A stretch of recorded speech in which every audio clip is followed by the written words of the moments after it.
स्वागत है दोस्तों आप सभी का फिर से एक नए वीडियो में। दोस्तों आज का जो वीडियो रहने वाला है जैक झारखंड अधिविद्य परिषद इंटरमीडिएट एनुअल एग्जामिनेशन 2025 यानी कि दोस्तों क्लास 12 की जितने सारे विद्यार्थी ठीक है 1 मार्च को राजनीतिक विज्ञान यानी कि पॉलिटिकल साइंस का जो पेपर देने वाला है उन सभी विद्यार्थी के लिए दोस्तों आज का ये वीडियो सबसे मोस्ट इंपॉर्टेंट रहने वाला है, क्योंकि आज की इस वीडियो के माध्यम से मैं आप सभी को पॉलिटिकल साइंस का 30 सबसे most important VVI MCQ questions को आपको आज की इस वीडियो में बताने वाला हूं, जो आपका बोर्ड एग्जाम 2025 में डायरेक्ट देखने को मिलेगा।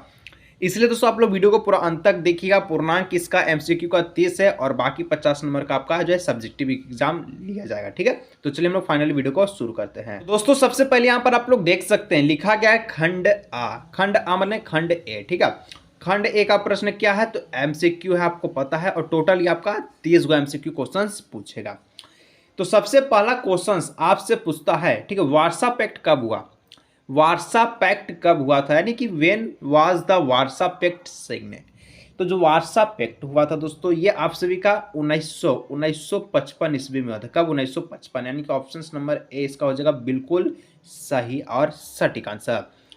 इसका आप लोग देख सकते हो 2 नंबर पहला, ठीक है, गुट निरपेक्ष सम्मेलन कब हुआ? पहला गुट निरपेक्ष सम्मेलन जिसको हम लोग हिंदी इंग्लिश में कहते हैं when was the first non elegant movement held. ठीक है, तो जो गुट निरपेक्ष सम्मेलन जो सबसे पहले हुआ था वो आप सभी का 1961 को हुआ था, 1961 को हुआ था, जो ऑप्शन नंबर बी में दिख रहा है यही आपका सही आंसर हो जाएगा।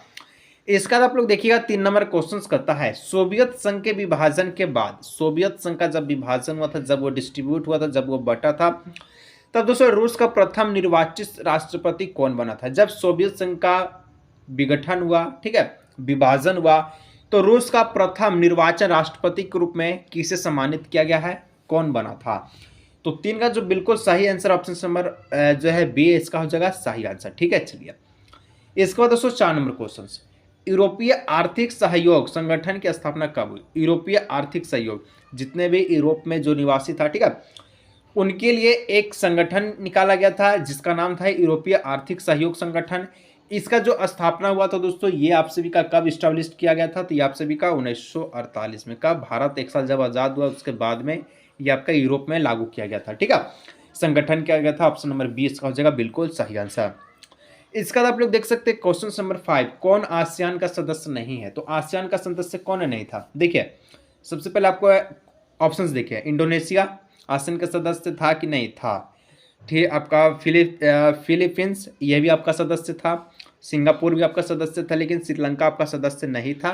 तो ऑप्शन नंबर डी इसका हो जाएगा बिल्कुल सटीक और सही आंसर। ठीक है, चलिए दोस्तों अगर कोई ऐसे विद्यार्थी है जो आर्ट्स से हैं, ठीक है, और वो चाहते हैं कि उनका हर एक सब्जेक्ट में history, geography, political science, economics, ठीक है, हिंदी, इंग्लिश, सारा सब्जेक्ट में उनका 95% आए, अगर वो चाहते हैं तो दोस्तों आप सभी के लिए बोर्ड एग्जाम 2025 को लेकर, ठीक है, जय मां सरस्वती को वंदना करते हुए तहलका गेस्ट पेपर को रेडी किया गया है सिर्फ और सिर्फ आपके लिए।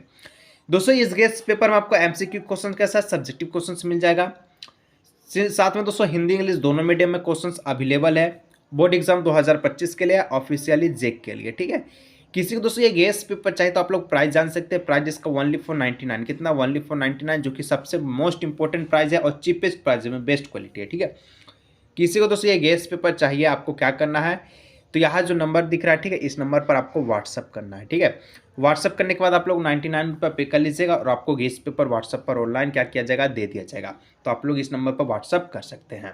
6 नंबर क्वेश्चन, निम्नलिखित में से कौन सी पार्टी नई राजनीति का प्रतिनिधित्व करने का दावा करती है? कौन सा ऐसा पार्टी है दोस्तों जो नया राजनीतिक यानी कि नया वो अपना पार्टी को बनाने का, ठीक है, कौन प्रतिनिधित्व करेगा, कौन चुनाव करेगा, कौन दावा ऐसा करता है? ये क्वेश्चन सबसे पूछा गया। पार्टी में दोस्तों एक बीजेपी की पार्टी का नाम दिया गया है, ठीक है, आम आदमी पार्टी है, बहुजन समाज पार्टी है और अपना दल है।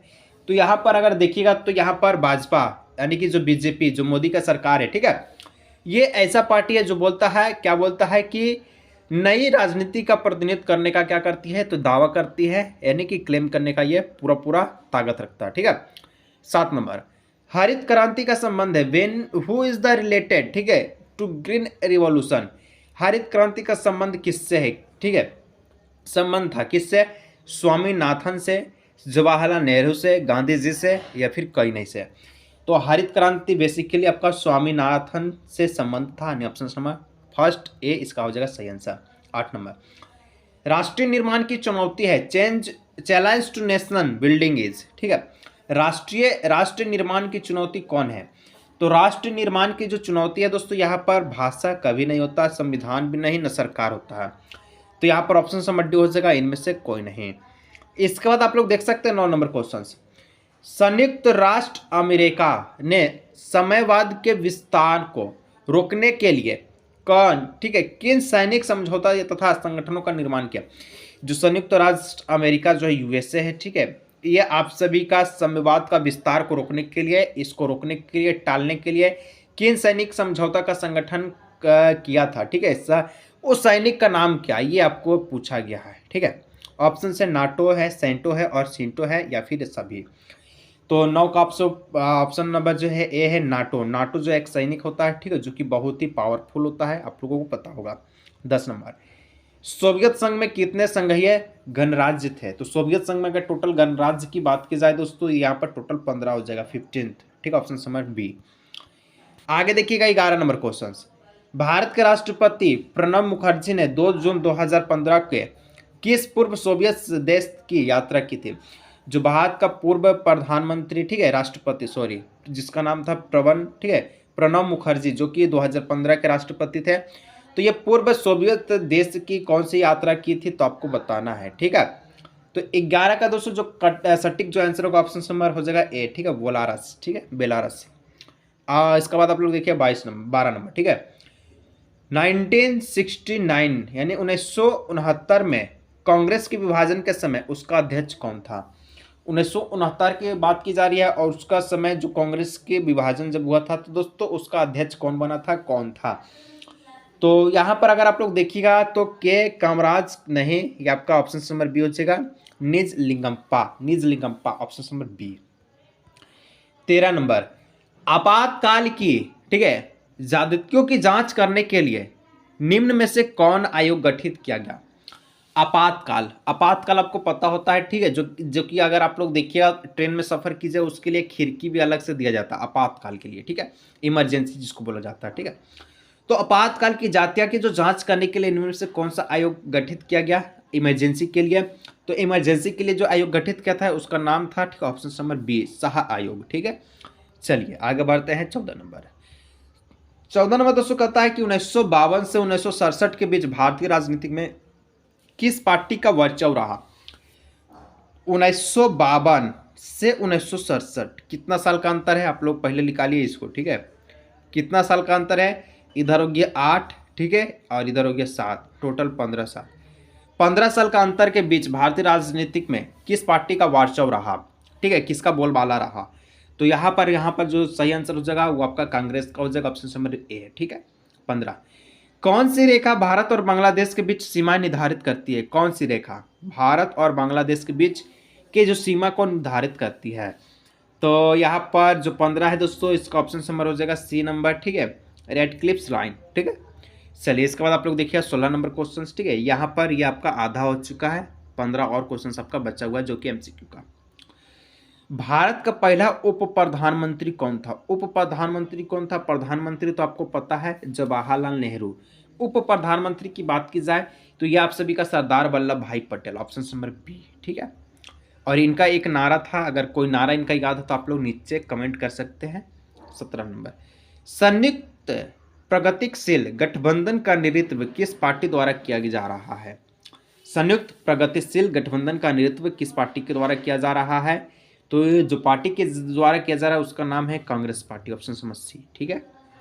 18 नंबर, मंडल आयोग की सिफारिशों को 1919 में यानी कि 1990 में किस प्रधानमंत्री ने लागू किया? जो मंडल आयोग था इसका जो सिफारिशा था, ठीक है, कुछ सिफारिशा था, तो 1990 में जो प्रधानमंत्री था, ठीक है, कौन प्रधानमंत्री था वही लागू किया होगा, ठीक है। तो 1990 में जो प्रधानमंत्री था कौन था 1990 में प्रधानमंत्री? वो आप सभी का बीपी सिंह था, ऑप्शन नंबर बी, ठीक है।